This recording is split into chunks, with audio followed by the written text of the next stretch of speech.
welcome to your last installment of the Art Lit program this year, or this school year. Our last one is going to be such a winner. We are going to study about Frida Kahlo, and she is such an amazing artist. I am just so excited. But before we get started, we're going to start on some announcements. Number one, just to give you a heads up, the Lake Oswego Festival of Arts is coming up, and there's going to be an email on 4/18, so April 18th. Please look in your email for that because it's really important information. We're going to be selecting some student art to submit to the festival. And then our final meeting of the year will be on May 12th. Please mark your calendar. We will be sending an email about this as well. But this final meeting is super important. This is going to have all of the information that you will need for how to assemble and distribute the portfolios for each individual student. So, as we have completed each project throughout the year, we've kept it in the shared area for each classroom. So next month, we will be gathering all of the projects for the whole year and assembling them into a portfolio, and so that the students can then bring all of their artwork home for the year. So this is going to be a very important meeting so that you can hear about how to assemble the portfolios and get all the information that you will need to know. We are going to require that at least one person from every classroom is in attendance, more if possible. So more info to come. As part of that discussion as well, we would love to get your feedback. What is working well that we should continue to do next year? And maybe what were some challenges or things that didn't work as well, or just ideas for ways that we could run this program differently or improve. We would love to hear that from you. So start thinking about that and bring that feedback to that meeting on the 12th as well. Right, now it's you again. Oh, we think we did that backwards. Okay. Oh well. We have a little cheat sheet right down below. All right. So as Kristen mentioned, we are going to be studying Frida Kahlo this month, which is super exciting. She is just such a fascinating artist. So she is a painter from Mexico. She's most notably known for her self-portraits. And what I think is so fascinating about her is she had a really hard life. She had a lot of physical disabilities. She had polio when she was very young, and she also was in a very bad, very serious bus accident on the way to school when she was very young. And between the polio and the accident, she was left with a number of disabilities that really influenced her art. And while she was recovering from that accident, she was bedridden for a long time in full body cast. And her parents brought her art supplies and put a mirror above her bed, and that's how she learned to paint. That's how the self-portraits began for her, as she would stare at herself in the mirror and paint herself.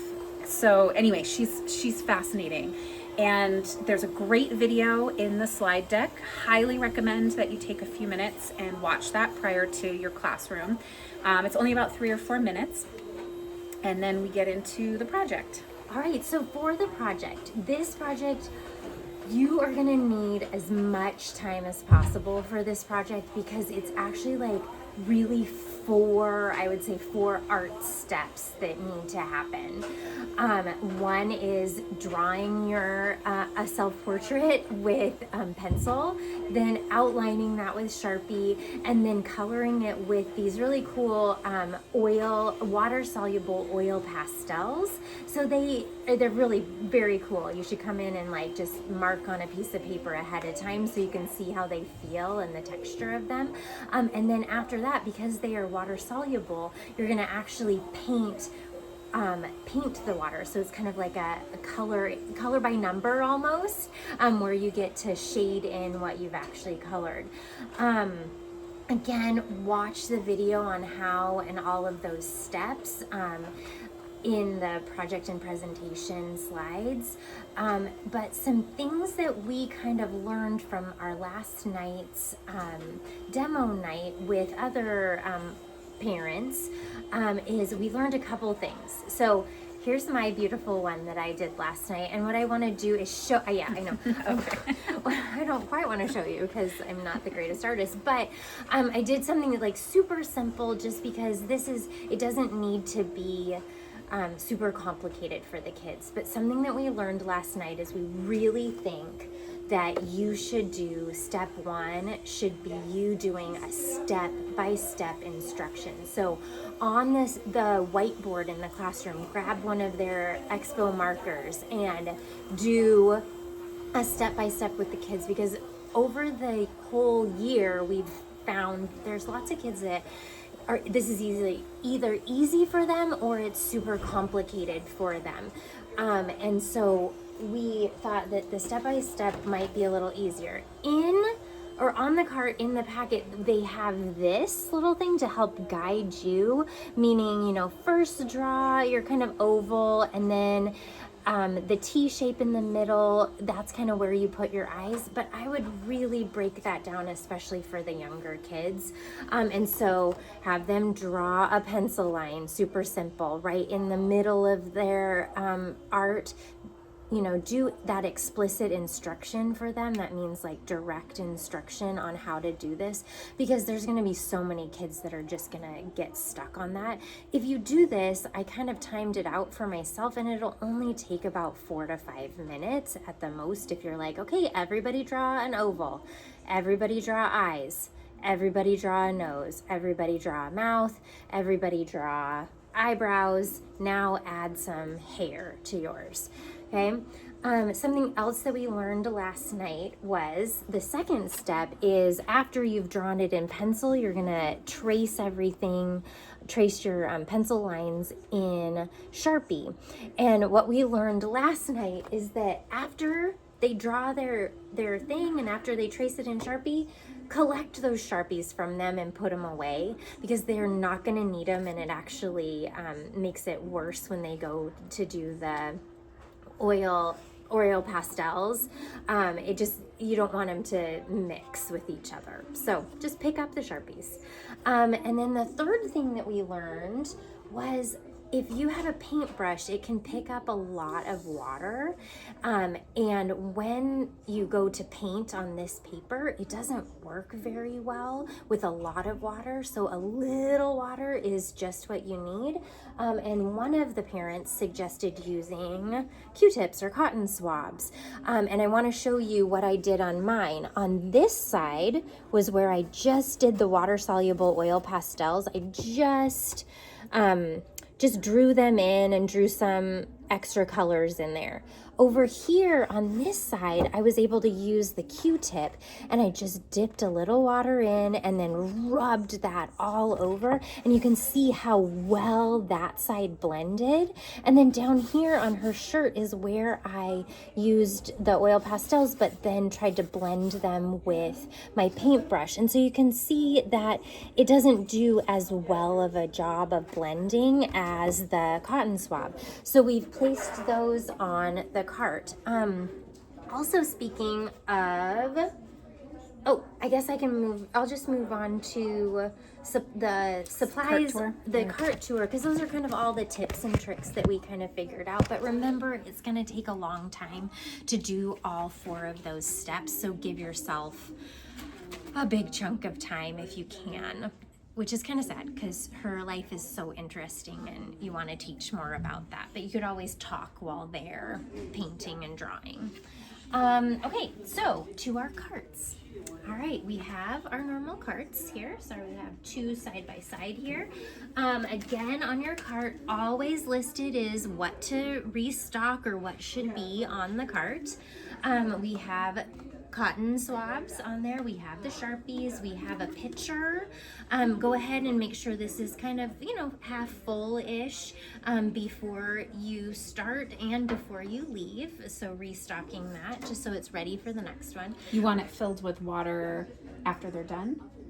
Yeah, just so that it's ready for the next team. Okay. Or you don't have to.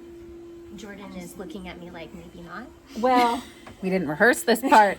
I'm wondering if it falls off the cart while they're moving it. Oh. Like wheeling it to the classroom. You know what? And actually in the classroom might be actually easier to fill it up because the hand ones are so funny where you have to put your hand in and out. So yeah, fill it up in the classroom. Good job. Okay.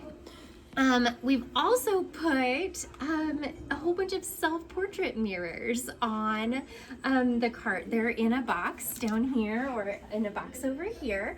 And then a new addition to Art Lit, which I'm super excited about, is I bought cups. Real paint. Can I get them apart? No. I bought real paint cups. They're 6 ounces. You'll probably only want to fill them just the tiniest bit. But the neat part is that for those younger classes, I also stocked them with the lids. And if you pop the lids on tight, fill them with a little bit of water in there. If this turns over, even with this part open, the water won't come out.